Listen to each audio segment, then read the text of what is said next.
সোনার উপর গয়নার আকাশ ছোঁয়া মূল্যবৃদ্ধি, পাশাপাশি মূল্যবান ধাতুর গয়না পরে বাড়ির বাইরে বেরোলেও বিপদের আশঙ্কা, আর বাড়িতে রাখাও আতঙ্কের। তাই বর্তমান ফ্যাশনের যুগে শাড়ি সহ সালোয়ার কামিজ ও নানান বুটিকের পোশাকের সাথে মানানসই টেরাকোটা, অক্সিডাইজ ও জিঙ্ক জুয়েলারি ব্যবহারে স্বাচ্ছন্দ্য বোধ করছেন অনেকেই। ওই সমস্ত হ্যান্ডমেড অলংকার বাজারে বহু বছর আগেই এসেছিল, কিন্তু তার বিপুল চাহিদা বর্তমানে শহর থেকে গ্রামে গঞ্জে পৌঁছে গিয়েছে। নানান কারণে এই সমস্ত অলংকারের কদর বাড়ায় বহু মানুষের রুটি রুজির জায়গা হয়েছে। বিশেষ করে যুবতী থেকে গৃহবধূরা সামান্য টাকা হাতে নিয়ে ওই সমস্ত অলংকার নিজের হাতে তৈরি করে ভালো আয় করছেন। বর্তমান অনলাইনের যুগে এক প্রকার রোজগারের দিশা দেখাচ্ছে হাতে গড়া গয়নার এই ব্যবসা। নামমাত্র টাকাতেও আপনিও এই ব্যবসায় স্বাবলম্বী হতে পারেন। দুর্গাপুর শিল্পাঞ্চলে এমন অনেক গৃহবধূ ইতিমধ্যেই এই ব্যবসায় স্বনির্ভর হয়ে উঠেছেন। তবে দুর্গাপুরের সুকুমার নগরের গৃহিণী লক্ষ্মী রানী লোধ যেন এই সফলতার দিকে আরও এক ধাপ এগিয়ে গিয়েছেন। তিনি এই ব্যবসায় নিজে যেমন স্বনির্ভর হয়েছেন, তেমনি তিনি আরও 5 জন যুবতীকে এই কাজে যুক্ত করে তাদেরও রোজগারের ব্যবস্থা করছেন। আপনি কত বছর ধরে এই গয়নার ব্যবসা শুরু করেছেন?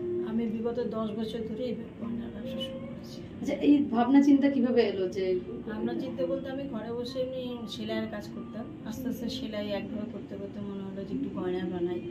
নানান জায়গায় দেখি নিয়ে আমি বাইরে কলকাতা থেকে আর কি র মেটেরিয়ালসটা কিনে নিয়ে আসতাম। তখন আমি অক্সিডাইজের মালটা বেশি করতাম, জিনিসগুলো বেশি তৈরি করতাম। আর বিগত এই 5 বছর ধরে আমার সঙ্গে আরও 4 জন আছে, তাদেরকে দিয়ে আমি র মেটেরিয়ালসটা এনে দিই তাদেরকে, তারা ডিজাইনটা দেখিয়ে দিই এবং তারা তখন ওটাকে তৈরি করে আমাকে দেয় এবং আমি তার বিনিময়ে কিছু পারিশ্রমিক দেয়।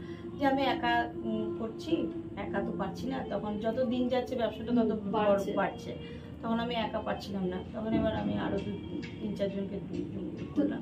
তাদের মোটামুটি কত আয় হয় এই আপনার এখানে? তাদের মোটামুটি পার মান্থ 4-5 করে চেষ্টা করছি যে আমি আরও প্রোডাকশন বাড়ালে তারা আরও আমি কাজটা তাদেরকে আরও দিতে পারবো এবং তারা তখন করে আমাকে সেটা দিতে পারবে। তাদেরও উন্নতি হবে, তাতে আমারও উন্নতি হবে। উল্লেখ্য, লক্ষ্মী দেবীর স্বামী ভিন জেলায় একটি বেসরকারি সংস্থায় কর্মরত। একমাত্র মেয়েও সারাদিন পড়াশোনা নিয়েই ব্যস্ত।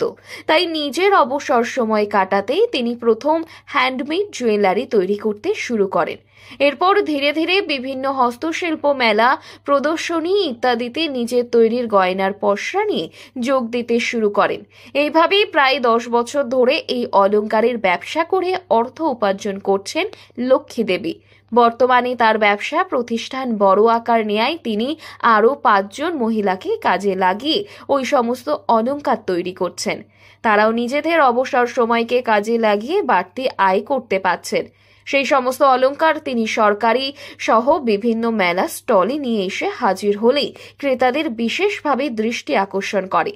লক্ষ্মী দেবীর কন্যা রবীন্দ্র ভারতী থেকে নৃত্য নিয়ে পড়াশোনা করছেন, তবে বর্তমানে MBA করে ব্যাংকিং সেক্টরে কর্মরত।